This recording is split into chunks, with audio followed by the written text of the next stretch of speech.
Hello everyone, एक बार फिर से आप सभी का स्वागत है आज की क्लास में। और आज हम पढ़ने वाले हैं टाइप्स ऑफ रिएक्शन में सबसे पहला टाइप जिसको बोलते हैं कॉम्बिनेशन रिएक्शन।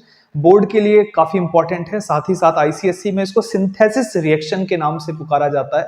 तो ये दोनों एक ही हैं, कॉम्बिनेशन रिएक्शन। ये एनसीईआरटी इसको कॉम्बिनेशन कहता है। आज हम जानेंगे इसके बारे में, इससे रिलेटेड एक्सपेरिमेंट्स करेंगे और सबसे इंपॉर्टेंट कुछ ऐसे रिएक्शंस हैं और कुछ ऐसे क्वेश्चंस हैं जो कि बोर्ड में कई बार आए हैं, वो भी आज डिस्कस करेंगे। केस बेस्ड क्वेश्चन भी मैं आपको कराऊंगा, तो आप इस वीडियो को पूरी लास्ट तक देखिए। चलिए स्टार्ट करते हैं इसकी डेफिनेशन से। क्या लिखा हुआ है आप पढ़ सकते हैं। A chemical reaction in which two or more elements or compound, दो एलिमेंट्स कह रहा है, टू और मोर। तो यहाँ पे एग्जांपल लेते हैं, यहाँ पे हमारे दो एलिमेंट्स हैं।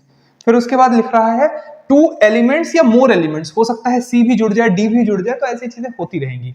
ठीक है, तो टू और मोर एलिमेंट्स और कंपाउंड्स जो है वो कंबाइन हो रहे हैं, और इनको आप क्या बोलते हो, ये एलिमेंट भी हो सकते हैं और कंपाउंड भी हो सकते हैं। मैं दो एग्जांपल दूंगा, तब मैं आपको समझाऊंगा, एक एक वर्ड समझा दूंगा, ये मेरा आपसे प्रॉमिस है। तो ए और बी क्या है, ब्रैकेट में देखिए क्या लिखा हुआ है, रिएक्टेंट। तो दो और दो से ज्यादा रिएक्टेंट जो है वो जब कंबाइन होते हैं, वो जब दोनों आपस में जुड़ते हैं, तो क्या होता है, टू फॉर्म, तो बनता है। फॉर्म मतलब होता है बनना।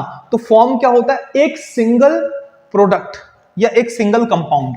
तो यहां पे आप देखिए ए बी, ये दोनों जुड़ गए और जो जुड़ करके बना वो क्या है हमारा, that is our product, that is our product. तो ये जो प्रोडक्ट मिला है हमें, यही कंपाउंड क्या है, कंबाइंड हो गया, जिसमें ए भी है और बी है, दोनों की प्रॉपर्टी इसमें है, इसीलिए इसको क्या बोलते हैं, प्रोडक्ट ऑफ कॉम्बिनेशन रिएक्शन।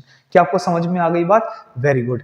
अब हम इस के बहुत से कुछ एग्जांपल्स लेते हैं, जिससे आपको इसकी अंडरस्टैंडिंग और बढ़िया हो जाएगी, और एनसीईआरटी में या आईसीएसई की जो बुक्स में एग्जांपल हैं वो समझते हैं। तो सबसे पहला जो इसका एग्जांपल यहाँ पे देना चाह रहा है, ए की जगह इसने एक एलिमेंट ले लिया है Mg, और ऑक्सीजन एक एलिमेंट ले लिया है O2। तो इन दोनों को मिला करके एक प्रोडक्ट बनता है जिसको बोलते हैं MgO, मैग्नीशियम ऑक्साइड। तो मैग्नीशियम जो है, आप देख पा रहे हैं यहाँ पे एक लाइन लिखी हुई है, magnesium react with oxygen. Oxygen कहां पे, ऑक्सीजन प्रेजेंट इन एयर। अब ये जो ऑक्सीजन है एयर में कितना प्रेजेंट होता है ये भी मैं बता दूं, आप लोगों को पता होगा, 20.95% जो है वो एयर में ऑक्सीजन है। रूम टेम्परेचर की बात कर रहे हैं। तो मैग्नीशियम ऑक्सीजन से रिएक्ट करता है और बनाता है एक ऑक्साइड जिसको बोलते हैं मैग्नीशियम ऑक्साइड। अब बच्चों, मैग्नीशियम एक मेटल है, तो यहां पे एक इंपॉर्टेंट बात मैं बता देता हूं। मेटल के जो ऑक्साइड होते हैं जिनको हम बोलते हैं मेटेलिक ऑक्साइड, तो मेटेलिक ऑक्साइड जो होते हैं जनरली बेसिक नेचर के होते हैं। कैसे नेचर के होते हैं, बेसिक नेचर के होते हैं। Metallic oxides are basic nature, ये आर बेसिक नेचर के होते हैं। इससे भी असर्शन रीजन में क्वेश्चन पूछ लिया जाता है, ध्यान रखिएगा इसका। तो हम बात कर रहे थे कि जो मैग्नीशियम है, अगर आप खरीद के लाते हो, अमेज़न से ऑर्डर करते हो, मैग्नीशियम सस्ते में मिल जाता है, मैग्नीशियम ला करके रूम पे रख देते हो, तो रूम में क्या होती है, ऑक्सीजन जिससे आप जिंदा हो, वो ऑक्सीजन क्या होती है, 20.95% होती है। और वो जैसे ही जो मैग्नीशियम रूम पे है उससे रिएक्ट करती है, तो एक व्हाइट कलर की चादर ओढ़ लेती है। मतलब वो मैग्नीशियम स्टार्टिंग में आएगी तो शाइन रहेगी। 2020 में एक क्वेश्चन आया था, मैं बताऊंगा इस क्लास के लास्ट में, ऐसा ही एक क्वेश्चन था। तो मैग्नीशियम ऑक्सीजन के साथ, रूम में प्रेजेंट ऑक्सीजन के साथ जब रिएक्ट करती है, तो उस मैग्नीशियम के ऊपर एक व्हाइट कलर की लेयर आ जाती है, जिसकी वजह से वो बहुत डिफिकल्ट होती है जलने में। क्योंकि आप सोचो कि आप खड़े हो, आपने रजाई ओढ़ ली व्हाइट कलर की, अब रजाई ओढ़ ली, ठंड का दिन है, आपने रजाई ओढ़ ली, अब कोई आपको पीट रहा है तो आपको लगेगा नहीं, क्यों, क्योंकि पहले एक लेयर आ गई है। वैसे ही मैग्नीशियम जब एक लेयर अपनी व्हाइट कलर की जब रूम टेम्परेचर में बना लेती है, तो उसको पहले हटाया जाता है और उसको हटाने के बाद जलाया जाता है।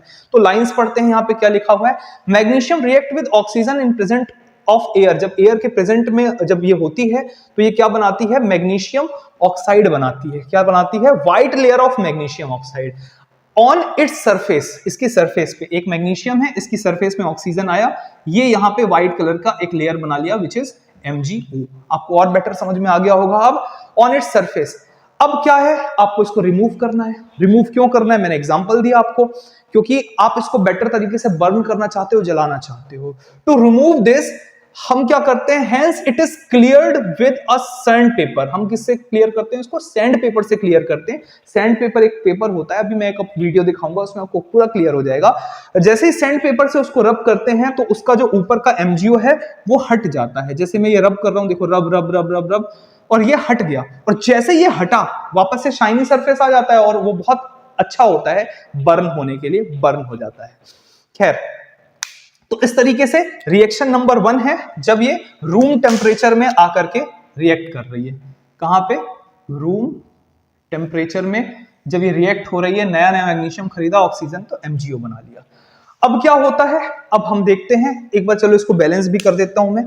यहां पे देखिए एक मैग्नीशियम दोनों बैलेंस है, एलएचएस और आरएचएस दोनों बैलेंस है, लेकिन ऑक्सीजन यहां पे एक है और यहां पे 2 है, तो हम यहां पे कुछ डिस्टर्ब नहीं कर सकते, नहीं तो आप फॉर्मूला कंपाउंड का बदल दोगे।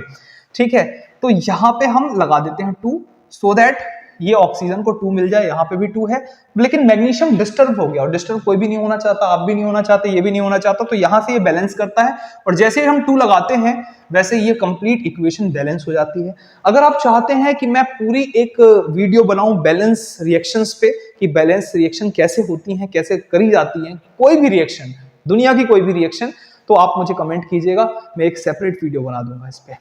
अब इसमें जो आपको ध्यान देना है, कुछ इंपॉर्टेंट पॉइंट्स हैं, वो मैं आपको बता देता हूं। इंपॉर्टेंट पॉइंट्स जो कि आप अभी स्क्रीन पे देख भी पा रहे हो। सबसे पहली बात, जब मैग्नीशियम रिबन को एयर में बर्न किया जाता है, अब इसको बर्न करेंगे, ठीक है, अभी यहां पे तो रूम टेम्परेचर में था, अब मैं इसको क्या कर रहा हूं, बर्न कर रहा हूं। जब हम इसको बर्न करेंगे तो क्या होगा, जरा देखो, मैग्नीशियम है, अब इस मैग्नीशियम को बर्न करना है। बर्न करना मतलब आग लगानी है। आग लगाने से क्या होता है, वो ऑक्सीजन से रिएक्ट करने लगती है। तो मैग्नीशियम को जब आप बर्न करते हो, ऑक्सीजन यहाँ पे क्या है आपका, यहाँ पे ऑक्सीजन क्या है, जैसे आप देख पा रहे हो, गैस है, मैग्नीशियम क्या है, सॉलिड है। ये स्टेट जो है सबस्क्रिप्ट में लिख दिए जाते हैं, इजी हो जाता है। मैग्नीशियम और ऑक्सीजन मिलकर के इस बार भी बनाएगा एमजीओ, लेकिन ये एमजीओ और ये एमजीओ डिफरेंट है। अब सर फॉर्मूला तो एक ही है, लेकिन फिर भी डिफरेंट है। कैसा? ये मैग्नीशियम के ऊपर व्हाइट कलर की चादर थी, जो कि आपने वीडियो में देखा, और ये जो है ये बेसिकली पूरी तरीके से जल गया है, जल के राख हो गया है। आप इसकी एक वीडियो देखेंगे जस्ट इस एक्सप्लेनेशन के बाद, तो आपको पूरा क्लियर हो जाएगा कि ये दोनों कैसे डिफरेंट हैं। इसको सैंड पेपर से क्लीन किया गया और इसके बाद इसको जब जलाया गया तो वापस से ये बन गया, और ये क्या है, पूरी तरीके से ऐश है, पूरी तरीके से ये क्या जल चुका है, राख हो चुका है। तो मैग्नीशियम अभी जो है वो भी सॉलिड फॉर्म में है, जल के राख हो गया है, प्लस इससे एनर्जी निकलती है। एक होती है हीट के फॉर्म में एनर्जी निकलती है, और दूसरी एनर्जी जो होती है वो लाइट के फॉर्म में निकलती है। ये दोनों चीजें आप डेमोन्स्ट्रेट करेंगे। अब ये जो लाइट एनर्जी निकली है, लाइट एनर्जी निकली है, ये बहुत ज्यादा व्हाइट लाइट के साथ निकलती है, जिसको हम बोलते हैं डेजलिंग व्हाइट। डेजलिंग मतलब होता है बहुत ज्यादा, बहुत कलरफुल व्हाइट कलर निकल के आता है।